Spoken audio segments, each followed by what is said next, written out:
Hello students, good afternoon to all. We are starting with the unit number 2. Unit number 2 consists only single chapter, that is the company meeting. જે તમે already 11-12માં subject ભણી જ ગયા છો અને આ topic પણ તમે ભણી ગયા છો. Company meeting. મીટિંગ એટલે સભા, કંપનીની સભા વિશે અહીંયા ભણવાનું છે. And you need to study about the decision making process of the company. કંપનીના નિર્ણયો સભામાં કેવી રીતના લેવાય છે એની આ ચેપ્ટરમાં ચર્ચા છે. સો મીટિંગ એટલે શું? Introduction. Meeting means coming together of more than one person. એક કરતાં વધારે વ્યક્તિઓ ભેગા થાય અને ચર્ચા કરે તો એને સભા ભરાણી કહેવાય છે. When the more than one persons comes together and discuss the matter and arrive at the decision, it is known as meeting. Meeting is a well regulated assembly of. Assembly એટલે બધા લોકોને ભેગા કરવા. ક્લિયર? આપણે સ્કૂલમાં કેમ assembly થાય એટલે બધા લોકો ભેગા થાય એમ. So, regulated assembly of concerned person invited by notice for the purpose of taking the appropriate decisions. Meeting એટલે શું છે? તે કે ભાઈ એક કાયદેસરની સભા છે જેમાં લોકોને નોટિસ આપી અને અગાઉથી એને માહિતગાર કરવામાં આવે છે કે સભા છે અને ભેગા કરવામાં આવે છે. શું કામ એને ભેગા કરવામાં આવે છે? તે કે કોઈ પણ અપ્રોપ્રિએટ એટલે યોગ્ય નિર્ણય લેવા માટે on the certain issues by holding free discussion followed by some method of voting. યોગ્ય એમાં નિર્ણય લેવામાં આવે છે. કેવી રીતના નિર્ણય લેવામાં આવે છે? તો કે સભાની અંદર જે કોઈ બાબતે નિર્ણય લેવાના છે, the matter vote ever the matter they wanted to discuss, they need to discuss the matter. સભાની અંદર જે કોઈ વસ્તુઓ પર ચર્ચાઓ કરવાની છે એ વસ્તુ ઉપર ચર્ચાઓ થશે અને ત્યાર પછી એના ઉપર મત થશે, વોટિંગ થશે. And the majority will win. જે વસ્તુને, જે ચર્ચાને, જે પ્રસ્તાવના છે એને મહત્તમ વોટ મળશે એ ડિસિઝન સ્વીકાર્ય થશે. Clear? The company is an artificial person. It cannot act on its own. For this purpose, directors meeting are held frequently. Company છે એ કેવી પર્સન છે? કૃત્રિમ અસ્તિત્વ ધરાવે છે. એટલે એ પોતાની રીતના તો નિર્ણય નહીં લઈ શકે. એટલે કંપનીના વાળીએ ઘડીએ જે નિર્ણય લેવાના આવે એ નિર્ણય માટે સંચાલકીય મીટિંગ વાળીએ ઘડીએ કરવામાં આવે છે. સો ફર્સ્ટ છે, there are basically so many types of the meetings are there in the company. કંપનીમાં બહુ બધા પ્રકારની મિટિંગો ભરાય છે, પણ એમાં મેઇન છે એસજીએમ, સ્ટેચ્યુટરી જનરલ મિટિંગ, પ્રથમ કાયદેસરની સભા, એજીએમ, એન્યુઅલ જનરલ મિટિંગ, વાર્ષિક સભા, અને ઈજીએમ, એક્સ્ટ્રા ઓર્ડિનરી જનરલ મિટિંગ એટલે કે અસામાન્ય સભા. એમાં ફર્સ્ટ છે, આપણે આજે પહેલી મિટિંગ કરીએ છીએ સ્ટેચ્યુટરી જનરલ મિટિંગ, પ્રથમ કાયદેસરની સભા. તો કે પ્રથમ કાયદેસરની સભા કેવી હોય? તો કે every company limited by shares and every company limited by guarantee are having the share capital shall within the period of not less than 1 month and not more than 6 months from the date on which the company is entitled to commence its business, hold the general meeting of member of the company which shall be called SGM, statutory general meeting. Statutory general meeting. આની અંદર શું કહે છે કે ફક્ત ને ફક્ત SGM કોને કન્ડક્ટ કરવાની છે? પ્રથમ કાયદેસરની સભા કોને કન્ડક્ટ કરવાની છે? જે કંપની શેર બહાર પાડે છે એવી જ કંપની. જે કંપની પોતાના શેર બહાર પાડતી નથી એને પ્રથમ કાયદેસરની સભા ભરવાની જરૂર નથી. This is the first meeting of shareholder. શેર હોલ્ડર્સની આ પહેલી ઓફિશિયલ મિટિંગ ગણવામાં આવે છે. આ મિટિંગ ક્યારે ભરી લેવાની હોય છે? તે કે ભાઈ after the 1 month from the date of commencement. ધંધો શરૂ થયા પછી, કંપની શરૂ થયા પછીના 1 મહિનો પૂરો થઈ જાય પછી અને 6 મહિના પૂરા થાય પહેલાં. Clear? Before the expiry of 6 months. Clear? એનો મતલબ શું થશે કે કંપની શરૂ થયાના 1 મહિના પછી તમારે પ્રથમ કાયદેસરની સભા ભરવાની છે. તો ક્યાં સુધીમાં ભરી લેવાની છે? કે કંપનીની સ્થાપના થઈ જાય એના 6 મહિના પહેલાં. એને 6 મહિના પતે, સ્થાપનાથી 6 મહિના પતે એ પહેલાં પ્રથમ કાયદેસરની સભા ભરી લેવાની છે. This is the first official meeting. પ્રથમ કાયદેસરની સભા પહેલી કાયદેસરની મિટિંગ શેર હોલ્ડર્સની છે. Hold only once in the life time of the company. પ્રથમ કાયદેસરની સભા એક જ વાર કંપનીના જીવનકાળ દરમિયાન ભરવાની હોય છે. પછી જેટલી પણ સભા ભરાય છે એને કાં તો એન્યુઅલ જનરલ મિટિંગ કાં તો એક્સ્ટ્રા ઓર્ડિનરી જનરલ મિટિંગ કહેવામાં આવે છે. કંપનીની આ પ્રથમ કાયદેસરની સભા એક જ વાર ભરવામાં આવે છે કંપનીના જીવનકાળ દરમિયાન. પછી કોઈ પણ મિટિંગ ભરવામાં આવે છે એને SGM નામ આપવામાં આવતું નથી. કાં તો એ વાર્ષિક સભા અને કાં તો અસામાન્ય સભા તરીકે ઓળખવામાં આવે છે, કાં તો ડિબેન્ચર હોલ્ડરની સભા, કાં તો એ ક્રેડિટર્સની હોય સભા. તો એ બધાની સભા ભરાશે, પણ આ નામની સભા એકે વાર ભરાશે નહીં. This required to conduct only once in the lifetime of the company. કંપનીના જીવનકાળ દરમિયાન એક જ વાર આ સભા ભરવામાં આવે છે. Having a no share capital is not required to hold the SGM. જે કંપની શેર બહાર પાડતી નથી, જે કંપની શેર બહાર પાડી જાહેર જનતાને ભરણા માટે આમંત્રણ આપતી નથી, એને પ્રથમ કાયદેસરની સભા ભરવાની જરૂર નથી. Required to conduct the meeting before the expiry of the 6 months from the date of incorporation.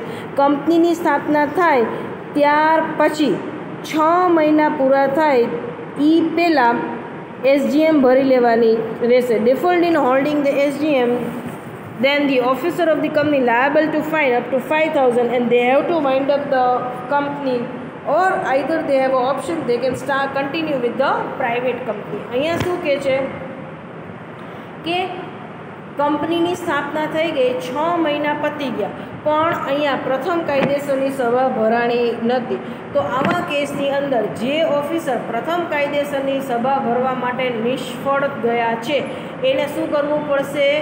કાં તો એ લોકોએ પ્રથમ કાયદેસરની સભા નથી ભરી શક્યા એટલા માટે એ લોકોએ 5,000 દંડ ભરવો પડશે. અને બીજું, જાહેર કંપની હવે ચલાવી શકાશે નહીં, ખાલી ને ખાલી ખાનગી કંપની જ ચલાવી શકાશે અને કાં તો કંપની બંધ કરવી પડશે.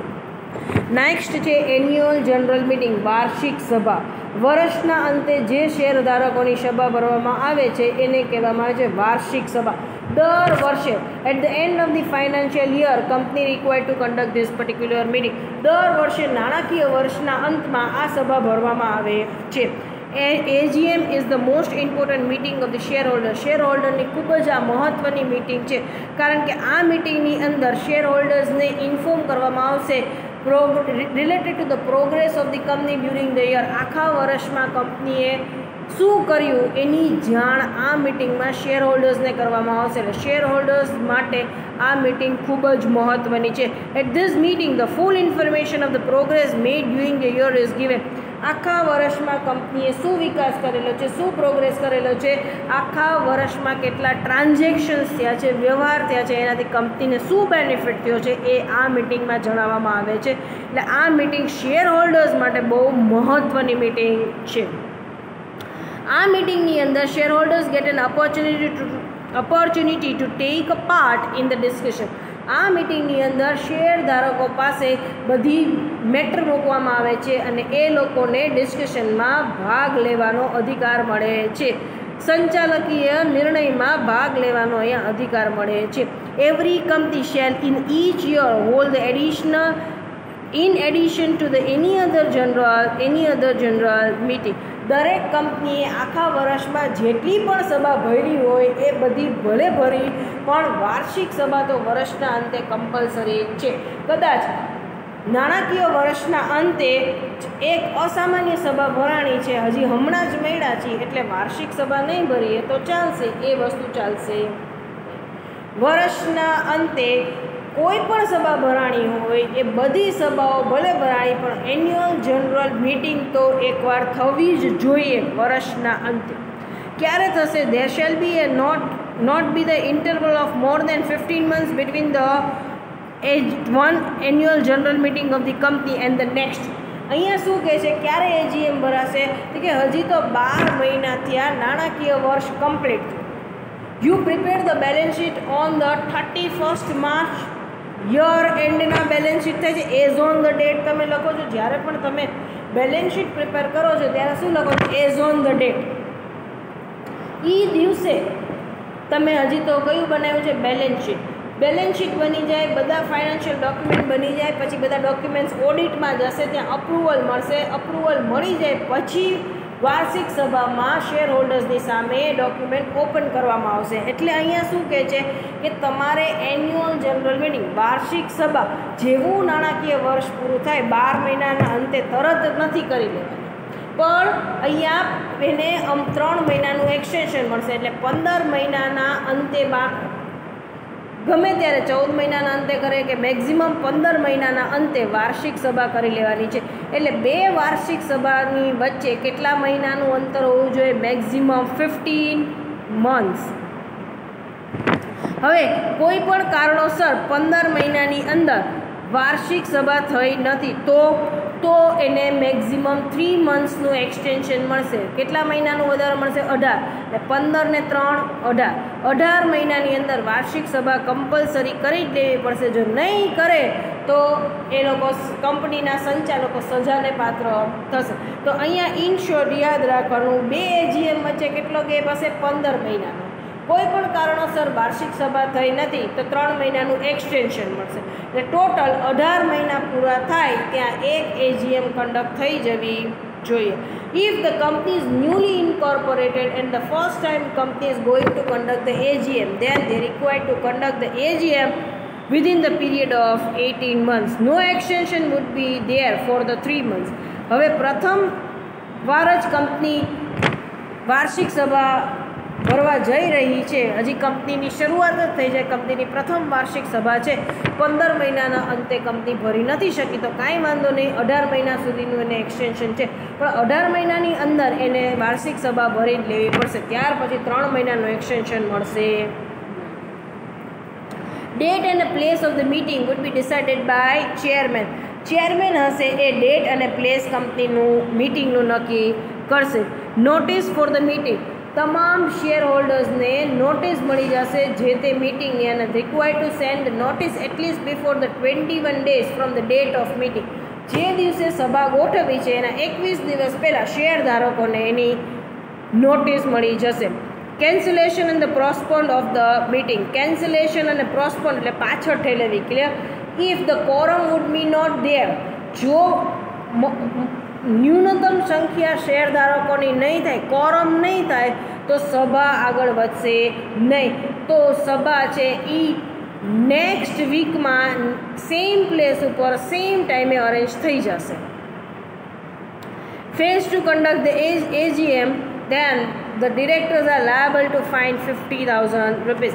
જો કંપનીના ઓફિસરો અને સંચાલકો વાર્ષિક સભા ભરી નથી શકતા તો આવા કેસની અંદર 50,000 રૂપિયાનો દંડ એ લોકોને ભરવો પડે છે. નેક્સ્ટ છે એક્સ્ટ્રાઓર્ડિનરી જનરલ મીટિંગ, જેને અસામાન્ય સભા કહેવામાં આવે છે. Certain decisions of the companies are like that can not be postponed till the next AGM.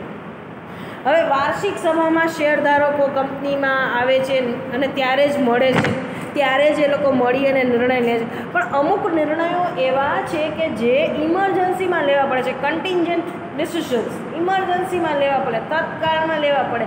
અમુક નિર્ણયો, અમુક મેટરો એવી હોય છે કે જે આવતી વાર્ષિક સભા સુધી એક્સટેન્ડ કરી શકાતી નથી. ક્લિયર? સો એવા નિર્ણયો ત્યાં સુધી હોલ્ડ ઓન પ્રોસ્પોન કરી શકાતા નથી.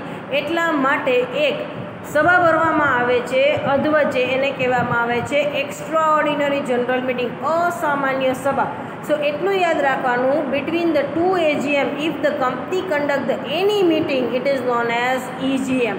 2 વાર્ષિક સભાની વચ્ચે કંપની કોઈ પણ સભા શેરધારકોની ભરે તો એને અસામાન્ય સભા તરીકે ઓળખવામાં આવે છે. એક્સ્ટ્રાઓર્ડિનરી જનરલ મિટિંગ એને કહેવામાં આવે છે. આ સ્પેશિયલ મેટર ડિસ્કસ કરવા માટે જ ભરવામાં આવે છે કે જે મેટર AGM ન આવે ત્યાં સુધી પ્રોસ્પોન્ડ કરી શકાય એવી નથી.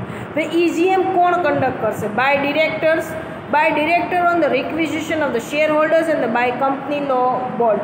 બાય ડિરેક્ટર, સંચાલકોને કોઈક એવા ખાસ નિર્ણયો લેવા છે કે જેમાં શેરધારકોના કન્સર્નની જરૂર છે.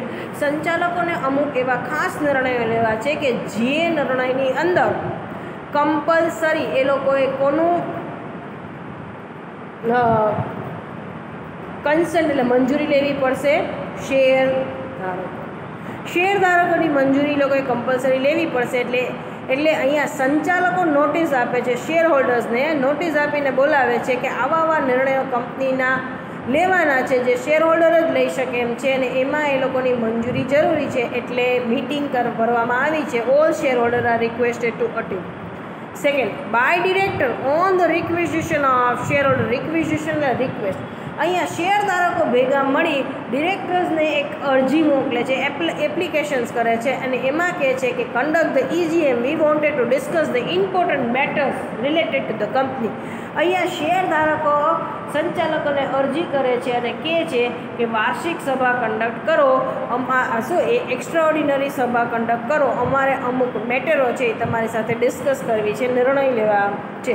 બાય કંપની લો બોર્ડ, ક્યારેય પણ કંપની લો બોર્ડને એવું લાગે કે mismanagement is going on or they required to conduct the meeting of shareholder for investigation, ક્યારેય પણ કંપની લો બોર્ડને એવું લાગે કે કાંઈક પ્રવૃત્તિ ગેરકાયદેસરની ચાલી રહી છે, કાંઈક અજાણતી પ્રવૃત્તિ ચાલી રહી છે, કાં તો શેરધારકોની પૂછપરછ કરવી છે કંપનીના સંચાલન વિશે, ત્યારે કંપની લો બોર્ડ શેર હોલ્ડર્સને નોટિસ આપે છે કે અસામાન્ય સભા ભરવાની છે, એટલે તમામ શેર હોલ્ડરો મીટિંગ માટે આવજો.